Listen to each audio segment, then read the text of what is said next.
Good morning. Welcome to All Souls. Happy to see you all in the sanctuary. Happy to be with you this morning. We are a welcoming and inclusive community of members and friends. We also welcome those of you joining us by live stream this morning. My name is Pamela Patton. I'm our assistant minister, and joining me in the chancel this morning is Ian Miles, who is a seminarian who worked with us last year as part of his internship at Union Theological Seminary and who led lots of programming here. We're so happy to welcome Ian back into our pulpit for the first time and to have him among us today and going forward as he continues at Union this year to get his Master's of Divinity. If you're new, or perhaps you come in frequently, or perhaps you used to come and you haven't been in a while and you're back, we would love to know if you consider yourself new or newish so we can keep an eye out for you. So if that's the case, could you raise your hand if you categorize yourself as new or newish to All Souls? And those of you who are here, just raise your hand higher so the rest of us can see you and say hello. So thank you for doing that. I can't always remember all the faces, but I'm really glad to know who's here, and we're always so glad that people are coming to join us and check out All Souls. And please introduce yourselves to me in the vestibule after. I would really love to meet you, or at coffee hour. I'll be at both, and you can introduce yourselves to Ian as well. We'd really love to get to know you and welcome you properly. We do have a newcomer bagel brunch the third Sunday during coffee hour, so if you would like to attend that, please do. This Sunday is the fourth Sunday, because there are 5 in August. That throws me off. And we have a young adults bagel brunch on the fourth Sunday, so please join us for that as well. That's amidst coffee hour, and you're all invited to coffee hour downstairs 2 flights after the service. Also today, we have our caregivers group, which is on Zoom at 3 o'clock. Just so you know, we do run this caregiver support circle, and all are welcome to join if you're caring for someone. There's some information about it in your order of service if you'd like to explore that. If you are not on our email, please, we'd love to stay connected with you. We have something going on almost every day, or actually every day, because we always have some program on Zoom. And you can connect with us at info@allsoulsnyc.org if you'd like to be on the mailing list. And now, please silence your electronic devices as we begin our time together in worship.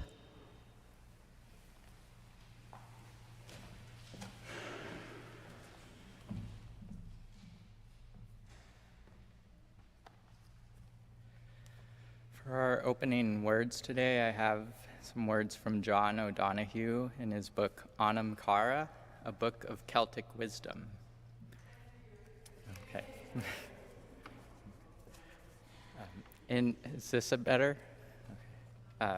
In everyone's life, there is a great need for an Anam Cara, a soul friend.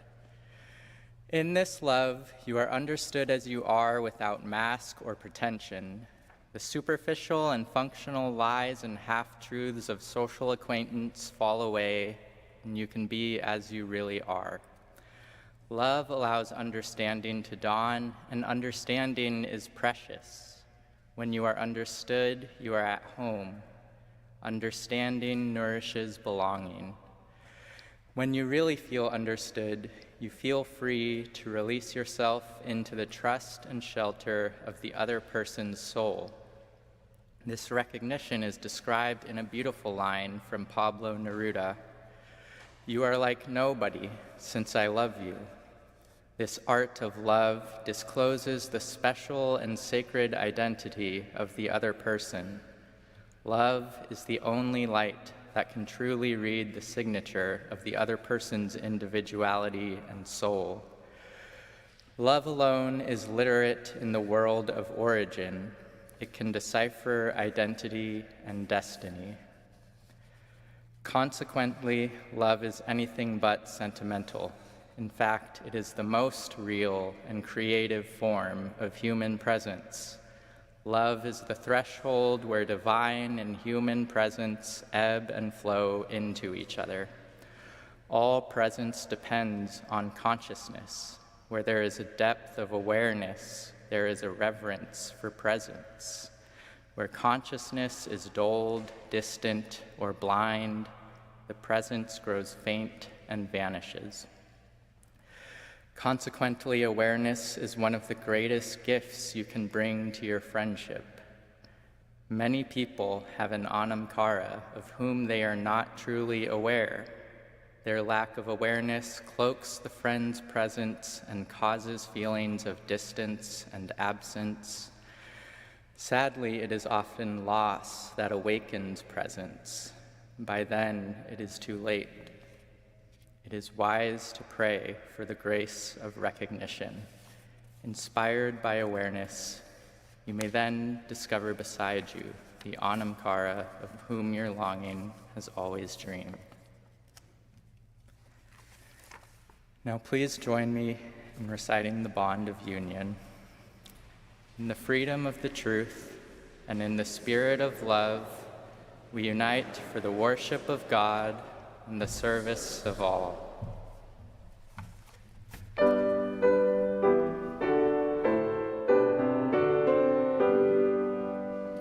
From all the turbid o'er the skies, let faith and hope with love arise. Let beauty, truth, and good be sung through every land, by every tongue.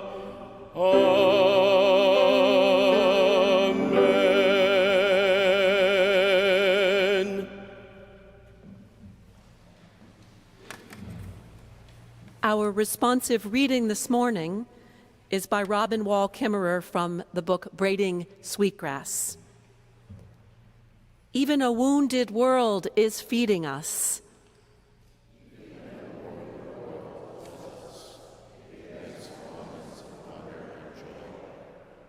I choose joy over despair. Head sang, and because joy is what the earth gives me daily, and I must return the gift. Please rise as you are willing and able and join in singing hymn number 126.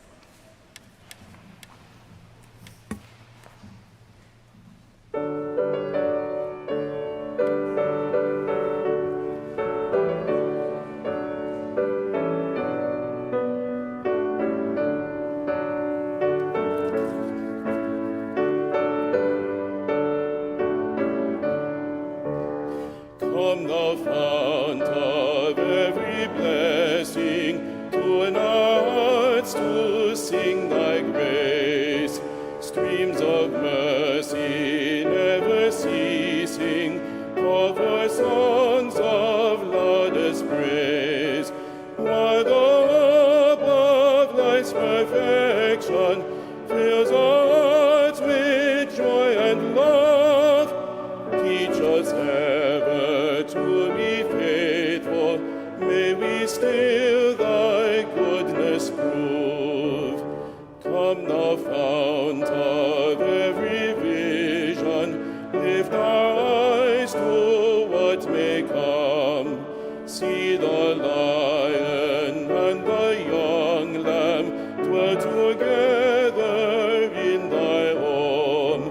Hear the cries of war fall silent, feel our love glow like the sun. When we all serve one another, then our heaven is begun. Come, the founts of inspiration, turn our lives to higher ways. Lift our gloom and desperation, show the promise of this day. Help us bind ourselves in union, help our hearts tell of our love. With thine aid, O fount of justice, earth be fair as heaven above.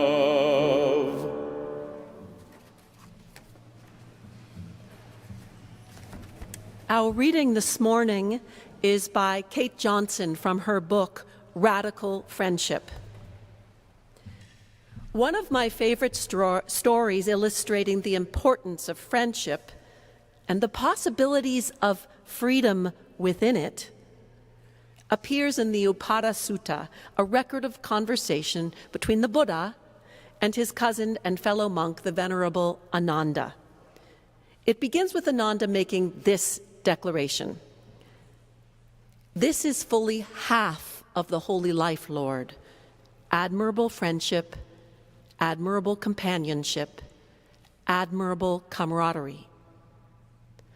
Ananda probably thought this was a bold statement to make, provocative even. But in this story, the Buddha raised him one. Don't say that, Ananda. Don't say that.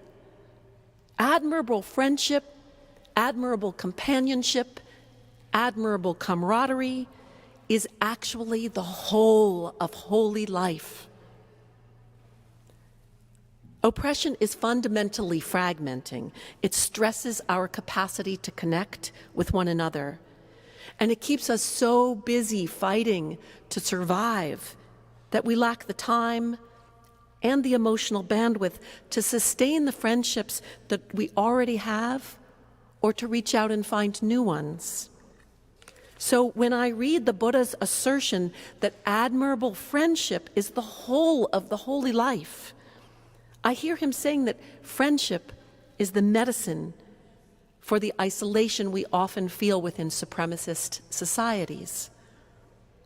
In a climate like this, friendship is not a detour or a roadside decoration on our journey to liberation. It is a direct pathway to embodying freedom collectively in this very moment. For me, radical friendship is the practice of developing the inner spiritual capacities that allow us to show up for our own liberation and the expression of these capacities in all of our relationships as we show up for each other. I see friendship as the base unit of relationship within families, communities, and larger societal structures. I believe the skills that we build in showing up for each other in radical friendship will also help us build social movements, transform political power, bridge splits, recover losses, repair wounds, and share joy.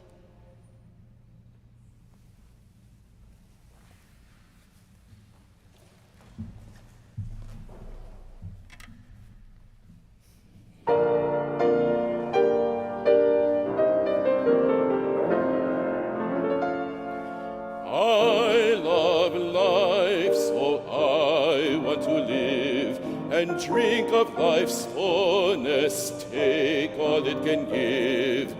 I love life, every moment must count, to glory in its sunshine and revel in its fount. I love life, I want to live, I love life.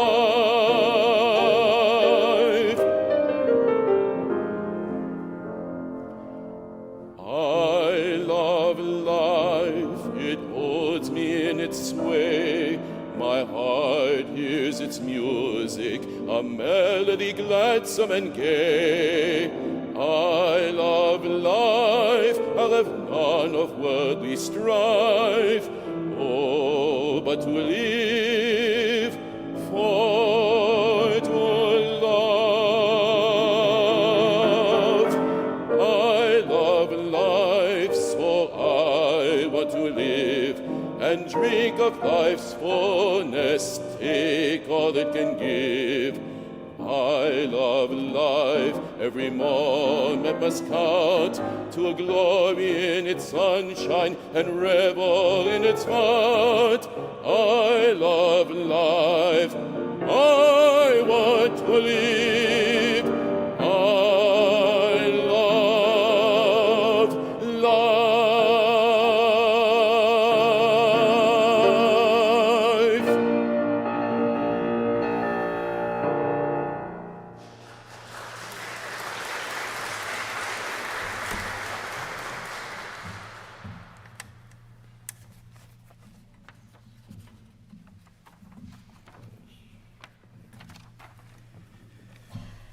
Please join me in prayer and meditation together. For today, I'd like to read some prayers written by two teachers. The first is Zenju Earthlyn Manuel. May all beings be cared for and loved, be listened to, understood, and acknowledged despite different views,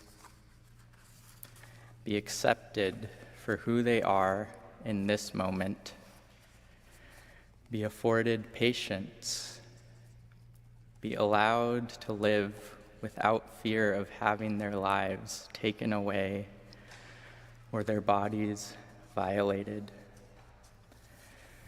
May all beings be well in its broadest sense, be fed, be clothed, be treated as if their life is precious, be held in the eyes of each other as family.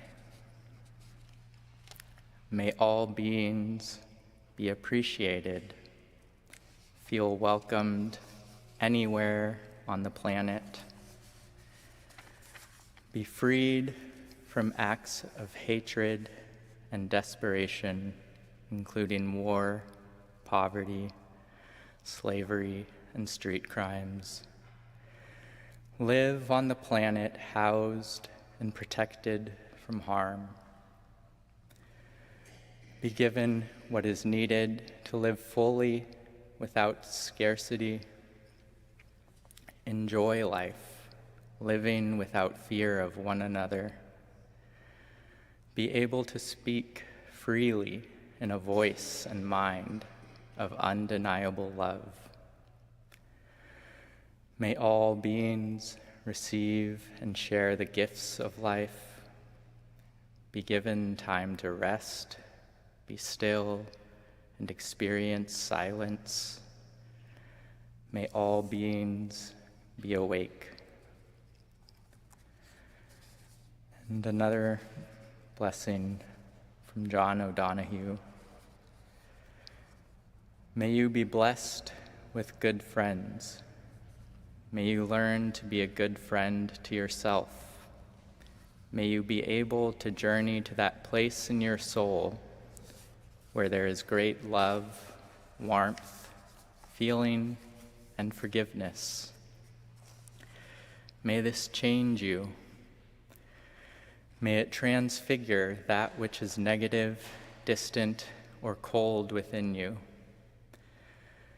May you be brought into the real passion, kinship, and affinity of belonging. May you treasure your friends. May you be good to them, and may you be there for them. May they bring you all the blessing, challenges, truth, and light that you need for your journey. May you never be isolated. May you always be in the gentle nest of belonging with your Anamkara.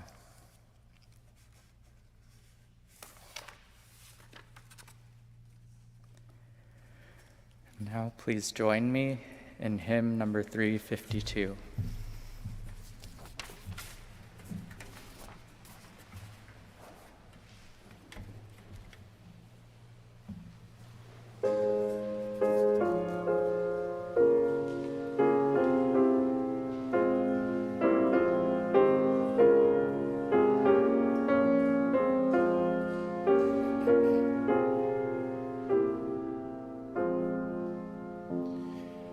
Find the stillness, for the stillness, let the stillness carry me. Find the silence, for the silence, let the silence carry me.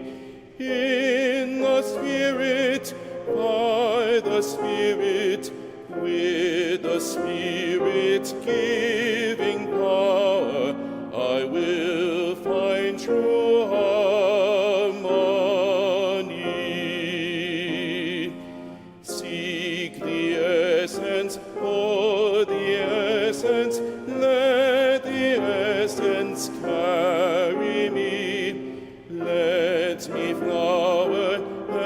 Help me, flower, watch me, flower, carry me in the Spirit, by the Spirit, with the Spirit giving power, I will find true harmony.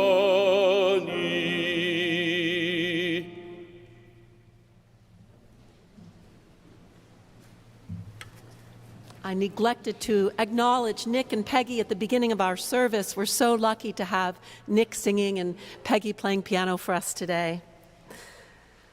Our practice of collecting an offering is a sacrament of this self-sustaining and self-governing congregation, which is supported by the voluntary generosity of all of you who join with us. Our offering today will now be given and gratefully received to support our mission of transforming our own lives and the world around us.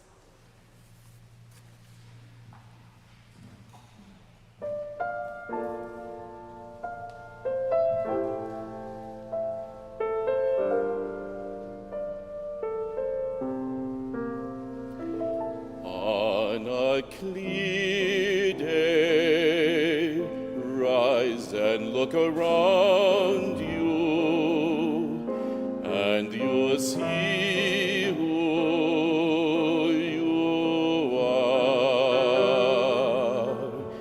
On a clear day, how it will astound you that the glow of your being outshines every star you feel part of, every mountain, sea, and shore. You can hear from far and near a word you've never heard before. And on a clear day, on that clear day, you can see forever and evermore.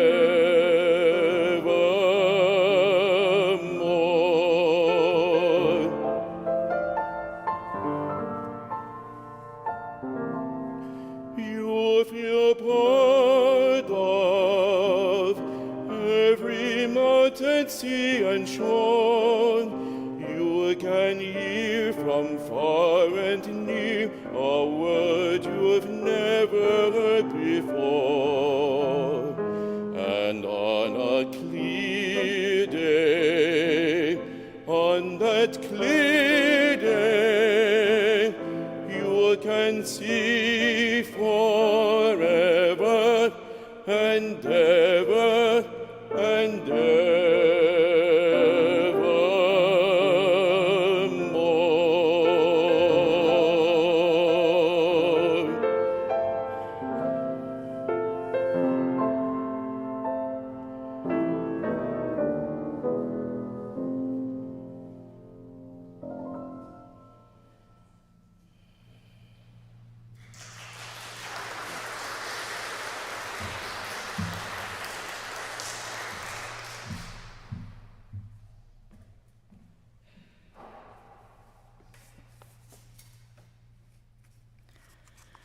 Hi, everyone.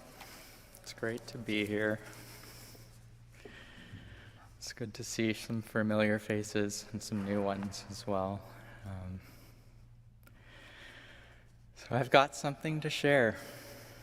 Actually, we all have something to share. That's why we have bodies that make sound, shapes, smells, and language and song, so that we can engage in the great miracle of communication, of putting sound and form into the universe with the hope that it reaches someone and is understood. But for me to stand here before you today, here in this pulpit, feeling your attention resting on me, in this room, all around the country, and even across time, is to really affirm and to support the fact that I have something to share, but Who am I to be entrusted with this opportunity? Well, I'm training to be a chaplain, and one of the things we learn in chaplaincy is that being aware of social location is very important in order to offer good spiritual care. So my name is Ian Pereira Miles. I am a mixed race person coming from San Diego. I'm queer. I'm 32 years old. And I was raised Christian and Catholic, and now I'm a practicing Buddhist, and also strengthening earth-honoring practices in my life.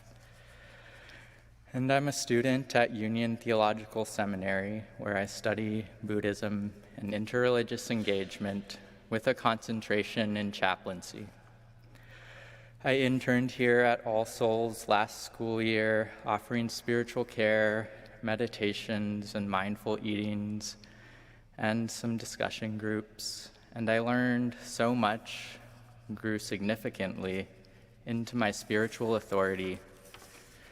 But I thought, well, maybe I ought to give this preaching thing a try. It seems kind of fun, maybe. Though I feel more called to professional chaplaincy than to ministerial leadership, I have something to share.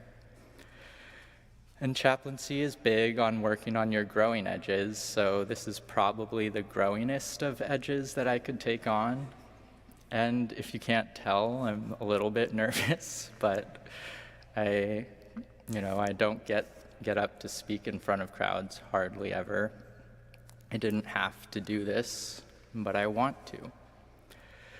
I want to offer myself to you, to find what in my experience feels resonant with yours.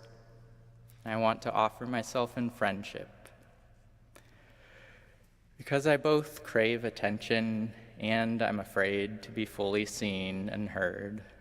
Maybe you're familiar with that tension. I grew up with a lot of love in my life. Big family gatherings for every birthday and holiday, yearly trips to visit family in the Midwest, solid friend groups throughout school, but it wasn't always easy. My parents divorced when I was 4. They split custody 50-50, which was often of great benefit for my brother and I, but it also made change into a pretty regular element of our lives. Sometimes those changes were accompanied by intense conflict. I learned in my childhood to shrink myself, tune things out, including my own feelings, and just go with the flow. I'm very quiet and introverted, and yet I love people. I love to connect. And I'm steadily growing more comfortable with being perceived. I'm even beginning to believe that people want to perceive me.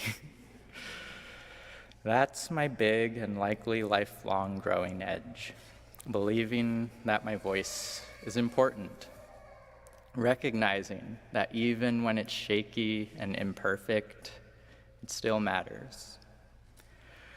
Simone Weil said, "Attention is the rarest and purest form of generosity.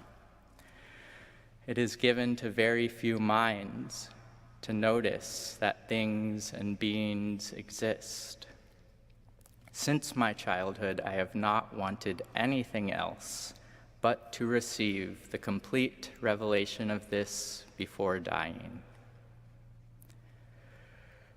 This sentiment is one I carry with me in my work and formation as a chaplain. Attention is our most valuable resource.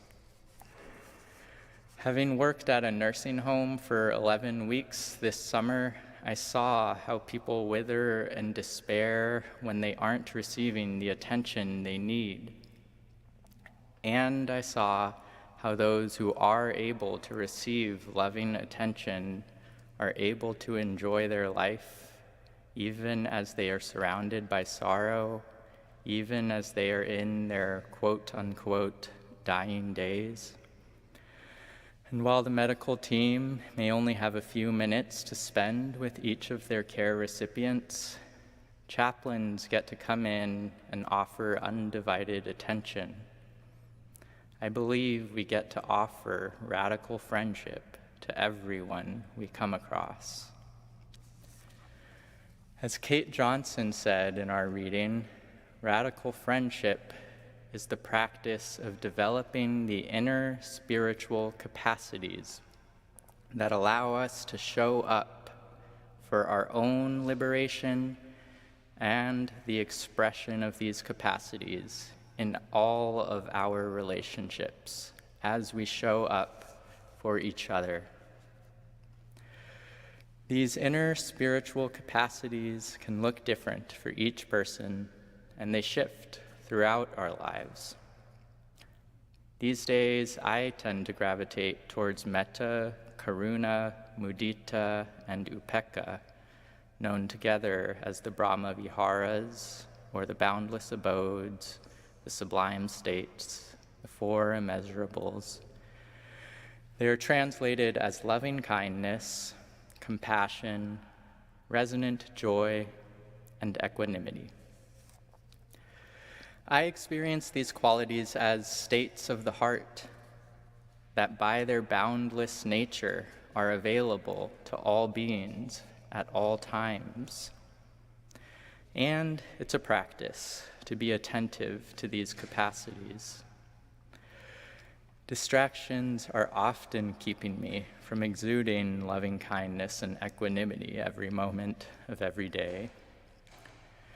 That's why I love the training for chaplaincy, which asks students to practice offering attention to people while being conscious of their own inner experience and how that might be taking away from attention.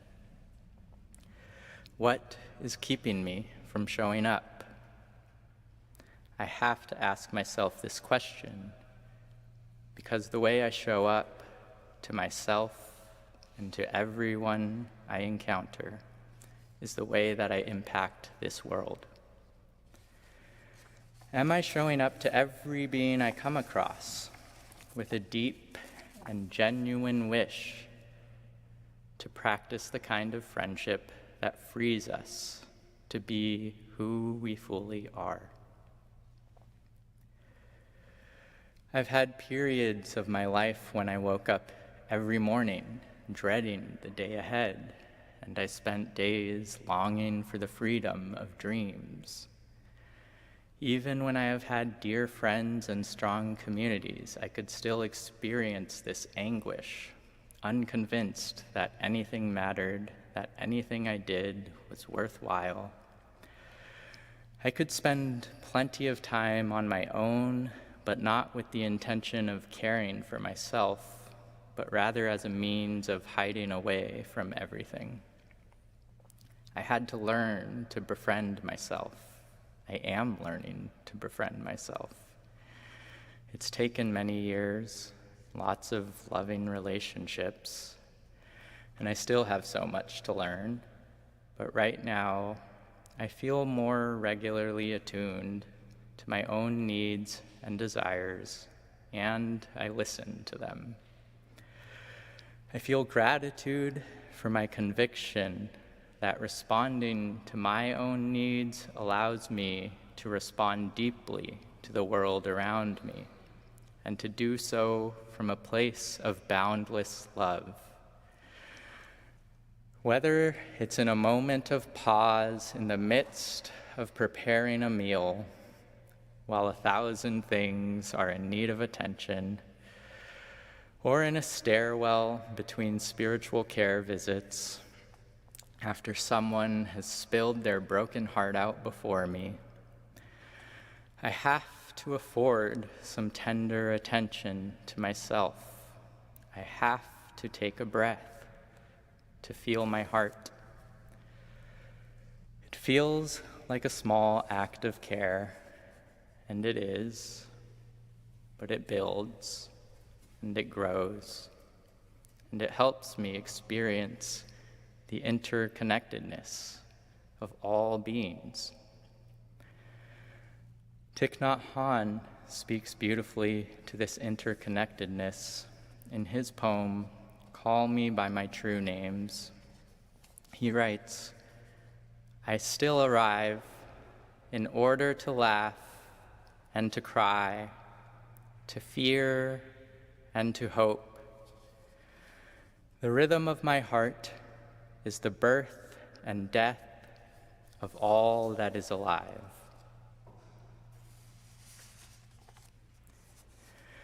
So I'd like to invite all of us for a moment to offer gentle attention to our breath. Breathe as fully and slowly as you are able.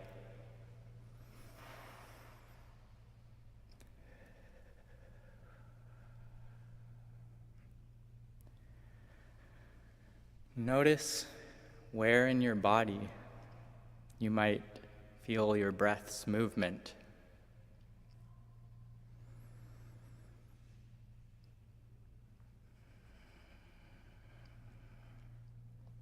What sensations might you notice?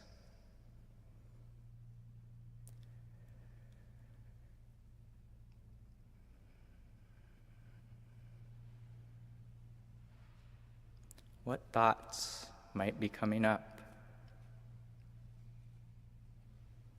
Just notice.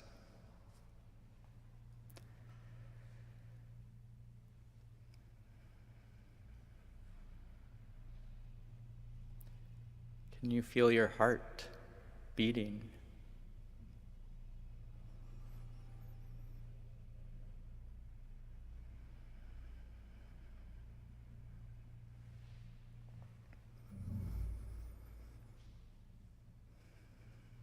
Who is offering you this breath?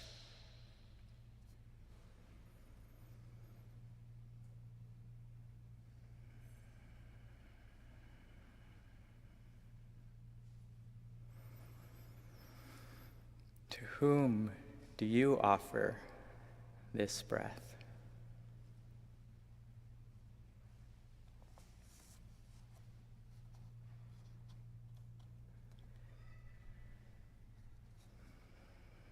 Cherish every breath.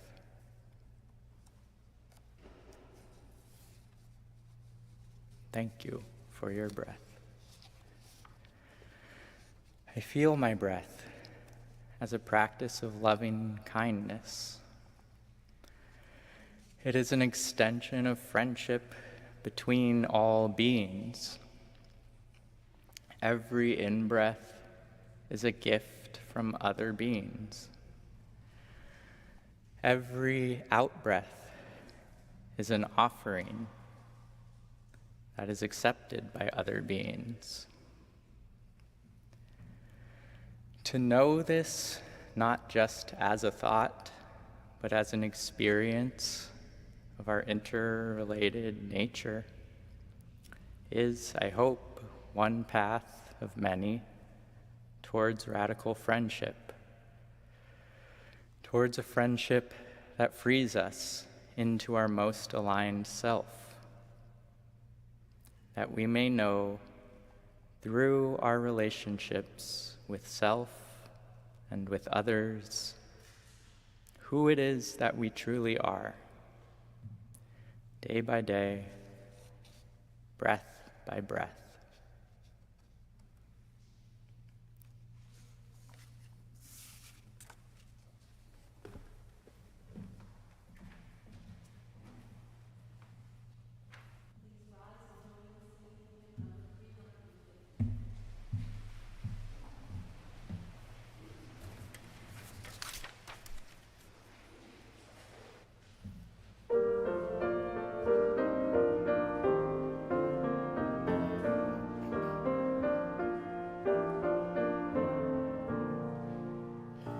The ceaseless flow of endless time, no one can check or stay.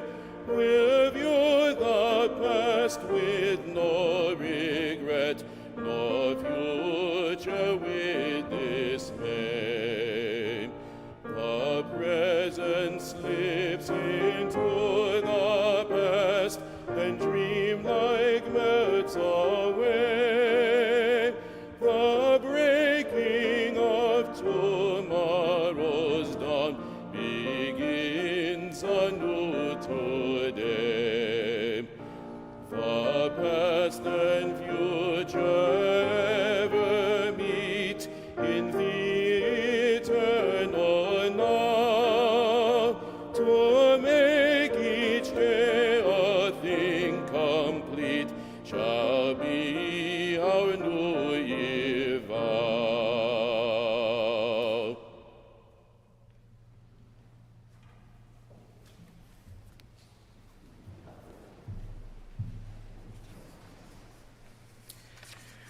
As we extinguish the light of our chalice, we carry the fire of commitment and the love of this community with us always. And now, in our going, may love bless us and keep us. May the light of love shine upon us and out from within us, and be gracious unto us and give us peace. For this is the day we are given. Let us rejoice and be glad in it. Amen.